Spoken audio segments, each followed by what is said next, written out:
내가 여호와께 피할 건을 너희가 내 영혼에게 새같이 내 산으로 도망가라 함은 어찌함인가.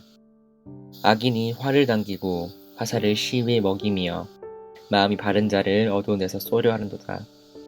터가 무너지면 의인이 무엇을 하랴. 여호와께서는 그의 성전에 계시고 여호와의 보좌는 하늘에 있으며 그의 눈이 인생을 통촉하시고 그의 안목이 그들을 감찰하시도다.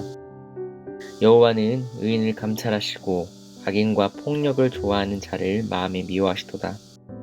악인에게 그물을 던지시리니 불과 유황과 태우는 바람이 그들의 잔에 소득이 되리로다.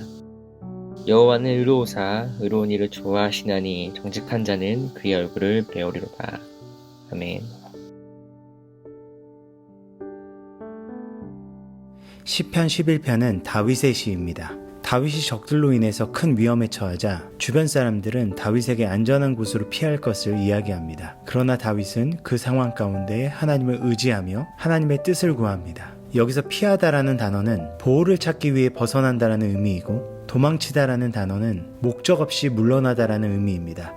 다윗은 목적 없이 도망가는 것이 아닌 하나님의 보호 아래 머물렀다는 것입니다. 다윗은 긴박한 상황 속에 있었습니다. 악인은 이미 어두운 곳에서 다윗을 조준하여 겨누고 있었습니다. 다윗은 무섭고 두려운 상황 속에서 더욱 신중하게 주님을 의지합니다. 피해야 할 때가 있고 붙들어야 할 때가 있습니다. 그 선택을 다윗은 상황에 이끌려서 하지 않았습니다. 믿음의 근거에서 하나님의 뜻을 바라보면서 선택합니다. 그래서 다윗은 확신을 가지고 찬양합니다. 악인의 기세가 여전히 등등하지만 다윗은 의로우신 하나님을, 그리고 그가 하실 심판을 노래합니다. 그리고 그의 찬양의 절정은 정직한 자는 주의 얼굴을 볼 것이라는 선포로 마무리가 됩니다. 위기의 상황이 다윗에겐 믿음으로 하나님을 바라볼 수 있는 기회의 시간이었습니다. 위기의 절정의 순간에 다윗은 하나님을 통해 내릴 최종적인 심판을 바라보았고, 정직한 자를 향하시는 하나님의 공의를 바라보았습니다. 그것을 바라볼 때 그는 찬양할 수밖에 없었습니다.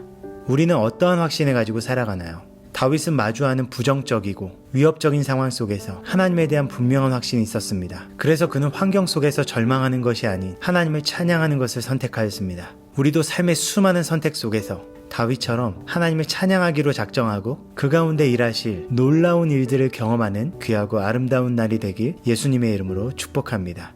나의 진정한 방패이시오 피난처요 구원이 되시는 하나님, 당신만이 진정한 해결이시며 응답이심을 믿습니다. 우리 앞에 마주한 상황이 너무나 두렵고 마주하기 싫어서 도망치고 싶을 때가 있습니다. 아무것도 할 수 없어 포기하고 싶을 때가 있습니다. 그럴 때 하나님을 바라보게 하여 주시옵소서. 의로우신 하나님, 연약한 우리가 이 세상을 살아가기 참 쉽지 않지만 그 안에서 함께 하시는 주님 붙들고 오늘도 이 하루 살아갈 수 있도록 인도하여 주시옵소서. 예수님의 이름으로 기도합니다.